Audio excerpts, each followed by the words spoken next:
Okay, so welcome to this week's episode of SurvivorBoy. As you can tell, a lot is very different about what you're seeing. I'll take a panorama here. As you can see, there is no snow. I'll tell you what I did. I came from well up in the mountains, well over that way, and I came down because it was just too darn cold up there, making it too difficult to survive. So I am down on the ridge, about 30,000 feet down. So I had to record down here. As you can see, there's still a bit of snow here, not much, still a little bit of cold. So what I'm going to do is I am going to find a place to rest. I'm quite tired. Still in the woods of Maine. Very rough terrain. The only problem is down on this level, you got to be careful of the snow leopard hyena, the badger wolf, the diamondback rattler cottonmouth, and the second most deadly animal in the world, the black mamba ice wolf. You got a lot out here. Not a lot of time to get back to where I'm going to before the ice moves down the mountain or summer comes up from that way. You're watching it here on this week's episode of SurvivorBoy.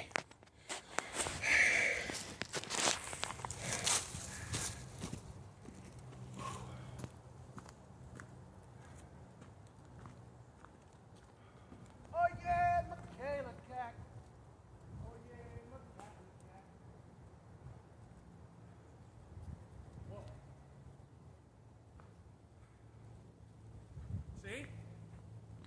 All you thought, there was two cameramen. I told you. SurvivorBoy's out here alone. I have trained to speak with these birds.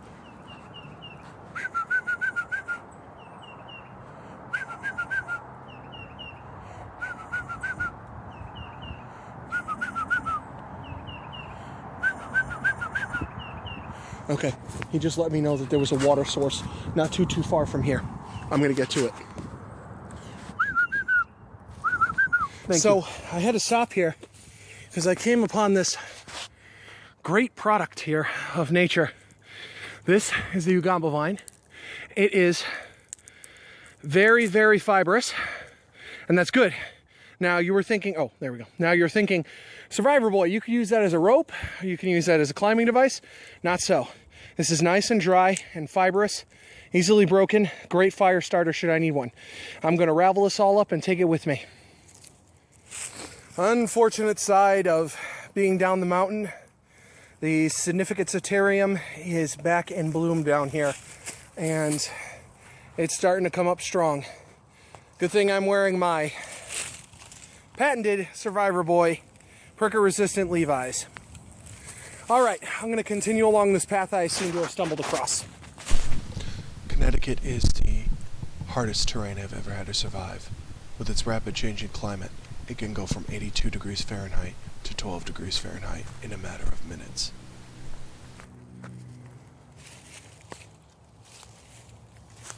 Ow!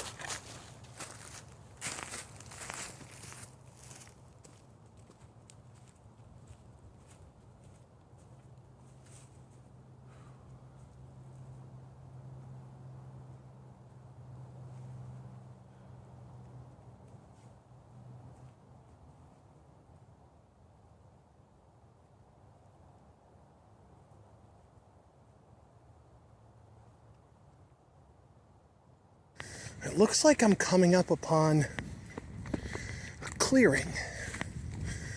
I'm gonna go check it out. Okay.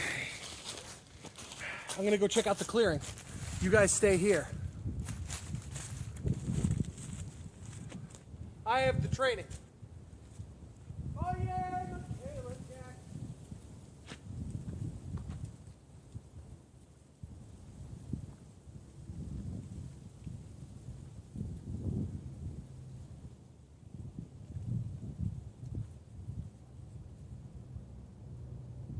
Now over here, you will notice a great deal of water. And you'll say, SurvivorBoy, that water is not for survival. Well, actually it is. The water came from high up in the mountains and came down through glacial movements and resided here, creating this puddle. Now, this puddle does have a lot of microorganisms, etc., but over here, before I started recording, I found some glass and I found a can filled with something called filtration water.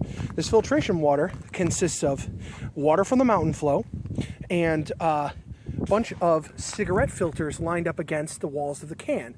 Now what I can do is I could take this glass, I could put it in this can, and I can, excuse me folks, and I can take this water and I can filter it. So what I'm going to do is I'm going to go ahead and set up the camera so you could watch me do that.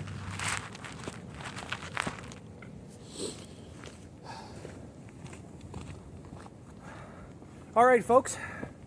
Hopefully this is good enough view and you could get in here and see what I'm doing. So, like I said before, I have this can here, and it is lined with the cigarette butts, and then I have the glass. Now, essentially what I can do with this is I can place it into this slowly, carefully. I don't want to disturb anything. Then what I do is I wait for the water that is mixed with the cigarette filters to evaporate, and what it'll do is it'll break down the glass. It'll create a magnificent filter. Okay, folks, I've done it. Cool, clean, delicious drinking water.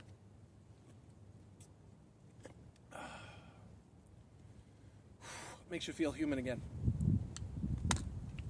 All right, so what I'm going to do now is I'm going to work on moving inward because it's too breezy up on the cliffs.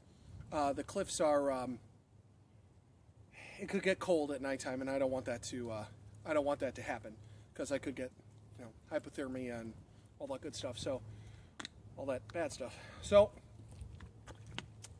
what I'm going to do is, I'm going to go up. I'm going to search that campsite for any kind of food and see what I can find, and then here I am, folks, on the rock face. I just spent some time exploring the camp,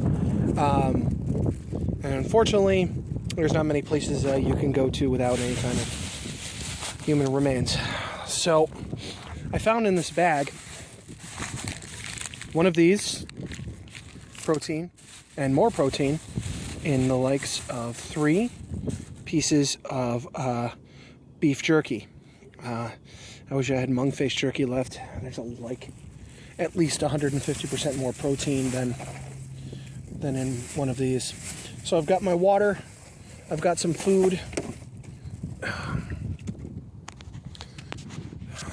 I'm gonna eat a little bit and move inward. It's too cold up here. It's like 35 degrees. Maybe 45. It's hard being out here alone. By myself. Alright. I'm just going to eat this up. And then I'll move inward towards the back.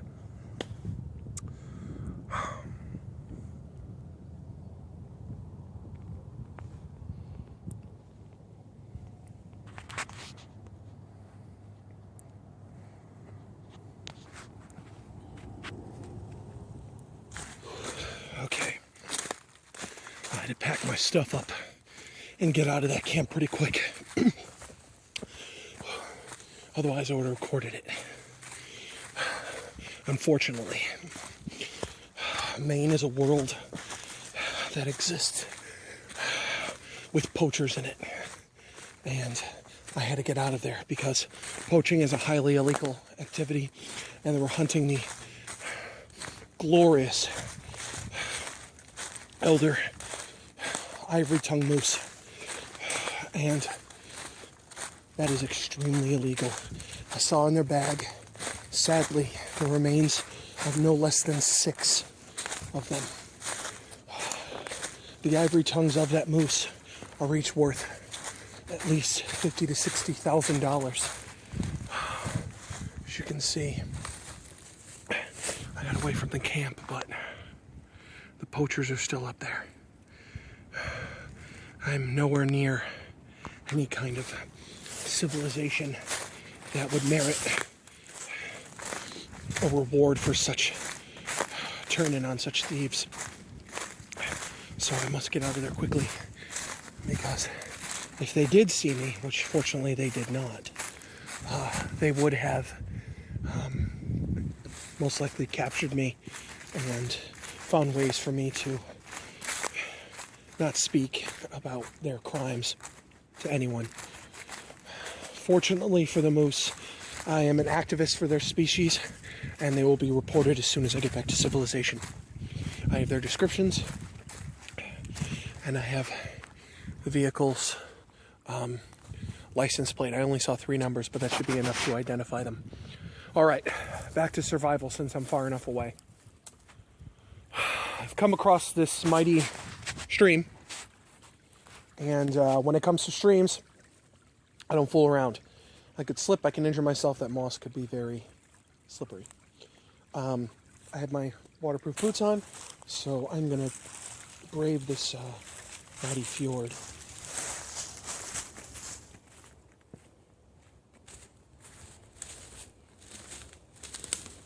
So, I have found a very good clearing just up ahead. What I'm going to do there is I'm going to go there and I'm going to set up a shelter and a camp. And I'm going to spend the night there.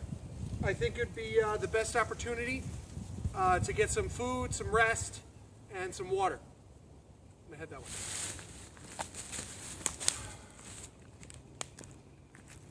We'll see you there.